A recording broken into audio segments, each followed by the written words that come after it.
2024년 11월 1일 말씀 묵상하겠습니다. 함께 기도하겠습니다.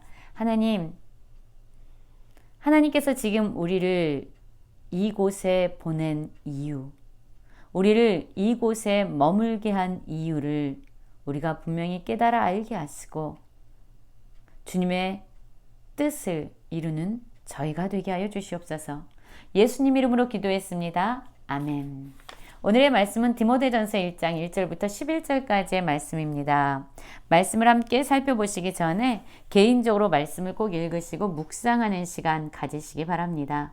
디모데전서는 사도 바울이 그의 영적 아들이었던 디모데에게 쓴 편지입니다. 1절은 바울이 디모데에게 인사말을 쓰고 있죠. 우리 구주 하나님과 우리의 소망이신 그리스도 예수의 명령을 따라 그리스도 예수의 사도된 바울은 믿음 안에서 참 아들된 디모데에게 편지하노니 하나님 아버지와 그리스도 예수 우리 주께로부터 은혜와 긍휼과 평강이 내게 있을지어다. 그렇습니다. 이 바울은요, 자신이 예수의 사도된 것은 자신의 원함이나 자신의 소견에 따른 것이 아니라 바로 하나님과 예수님의 명령을 따라 이루어진 것이다 라고 말하고 있습니다. 우리가 누구인가? 우리가 무엇을 해야 되는가? 라는 근거는 우리의 원함이나 우리의 생각에 기초한 것이 아니라 바로 하나님과 예수님의 말씀에 따라 이루어져야 되는 거지요. 바울이 이 편지를 누구에게 보낸다고 말씀하고 있어요? 믿음 안에서 참 아들된 디모데에게 편지한다라고 말하고 있어요. 발신자는 바울이고 수신자는 디모데라는 것을 알 수 있지요.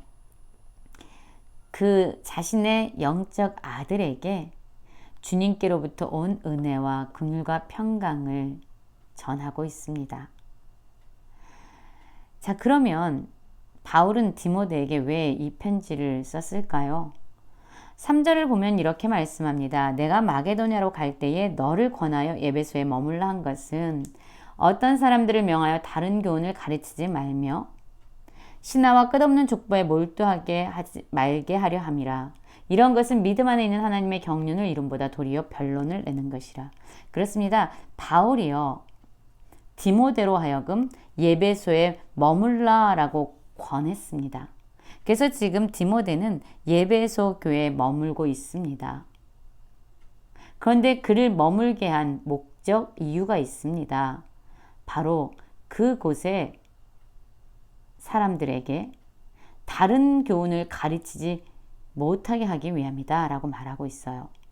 또한 신하나 끝없는 족보에 몰두하지 말게 하기 위해서 디모데를 지금 에베소에 머물게 하고 있습니다. 여러분, 우리에게는 반드시 가르치고 전해야 될 바른 교훈이 있습니다. 그러나 또한 그 바른 교훈과는 다른 가르치지 말아야 할, 몰두하지 말아야 할 다른 교훈이 있습니다. 바른 교훈은요, 하나님의 경륜을 이루는 하나님의 뜻에 합당한 것이지만 다른 교훈은요, 오히려 변론을 일으키고 분쟁을 일으키게 되는 것이죠. 여러분, 그러면 우리는 하나님께서 우리에게 머물라고 말씀하신 곳이 있잖아요. 우리의 가정, 우리의 직장, 우리의 교회, 하나님이 우리를 머물게 한 그러한 장소이고 그러한 공동체들입니다. 그러면 우리를 왜 이곳에 머물게 하셨을까요? 디모데를 에베소에 머물게 한 것은 다른 교훈을 가르치지 못하게 하고 오직 바른 교훈을 가르치기 위함이라면 지금 하나님께서 우리를 우리 가정 가운데 머물게 하신 이유, 우리 교회 가운데 머물게 하신 이유, 우리 직장 가운데 머물게 하신 이유는 무엇일까요? 자, 이러한 다른 교훈은 변론을 내고 분열을 가져옵니다. 그러나 바른 교훈은요, 무엇을 가져옵니까?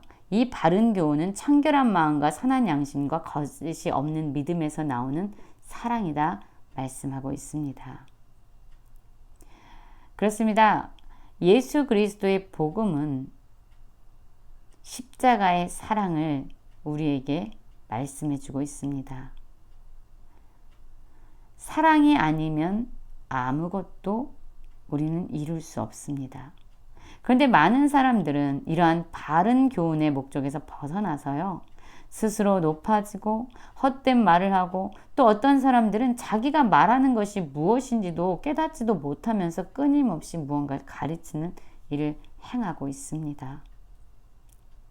그러면 우리가 가르쳐야 될 교훈, 바른 교훈은 무엇입니까? 1장 8절을 보면요. 그러나 율법은 사람이 그것을 적법하게만 쓰면 선한 것임을 우리가 아노라. 지금 바울은요, 예수 그리스도의 복음을 전하고 있는 거예요. 하나님의 사랑, 십자가의 사랑을 지금 전해야 된다라고 말하면서 또한 율법을 말하고 있습니다. 율법은 무엇입니까, 여러분? 율법은요, 하나님의 그런 기준들을 우리에게 말씀해 주신 법이에요. 규례예요. 사실 율법은 선한 것입니다. 왜냐하면 우리가 율법을 보면서 우리가 잘못한 것이 무엇인지, 우리가 어떻게 살아야 되는지 그 기준을 깨닫게 되기 때문이에요. 그래서 사실 율법의 역할은요, 우리가 하나님의 말씀으로부터 얼마나 벗어났는지, 우리가 얼마나 죄인인지, 우리가 하나님의 말씀을 온전히 이루는 것은 우리의 힘만으로는 불가능한 일임을 깨닫게 하는데 그 목적이 있습니다. 1장 9절을 보면은요, 알 것은 이것이니 율법은 옳은 사람을 위하여 세운 것이 아니 오직 불법한 자와 복종하지 아니한 자와 경건하지 아니한 자와 죄인과 거룩하지 아니한 자와 망령된 자와 아버지를 죽이는 자와 어머니를 죽이는 자와 살인하는 자이며 음행하는 자와 남색하는 자와 인신매매하는 자와 거짓말하는 자와 거짓맹세하는 자와 기타 바른 교훈을 거스르는 자를 위함이다. 그렇습니다. 여러분, 율법은요, 우리가 얼마나 큰 죄인인지를 깨닫게 하는 데 있습니다.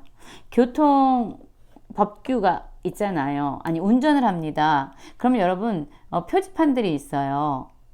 그것은 무엇을 말하는 거죠? 우리가 어떻게 운전을 해야 되는지 우리에게 알려주고 있어요. 무엇이 옳은지 우리에게 그 기준을 보여주고 있습니다. 그런데 실상 100% 그 기준을 지키면서 운전을 하는 사람은 거의 없을 겁니다. 하나님의 말씀을 보면서 우리도 동일합니다. 어떻게 살아야 되는지 알고 하나님의 뜻이 무엇인지를 알지만 우리는 연약해서 그 말씀을 지킬 수 없다라는 것, 그리고 말씀에 비추어 볼 때 우리가 얼마나 큰 죄인이라는 것을 깨닫게 되는 거예요. 바로 그것이 율법의 목적이죠. 그러면서 더 깨닫게 되는 것은 우리는 하나님의 뜻을 따라 살 수 없다. 그렇기 때문에 우리에겐 하나님의 능력이 필요하고 예수 그리스도 십자가에서 자신의 생명을 내어주시면서 우리를 구원하신 예수님의 사랑, 예수님의 생명이 필요함을 우리는 경험하게 됩니다.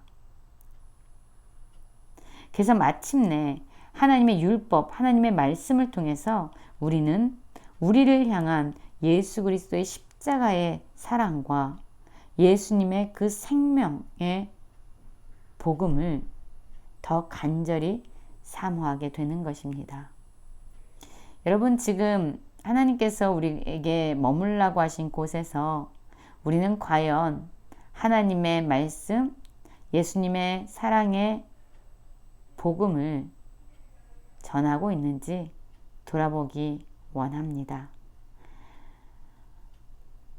우리가 얼마나 큰 죄인인지를 깨닫고 우리를 향해 부어주신 하나님의 사랑을 예수 그리스도의 십자가에서 다시금 기억함으로 그 은혜에 감격하며 살아가는 모든 성도님들 되시길 간절히 기도합니다.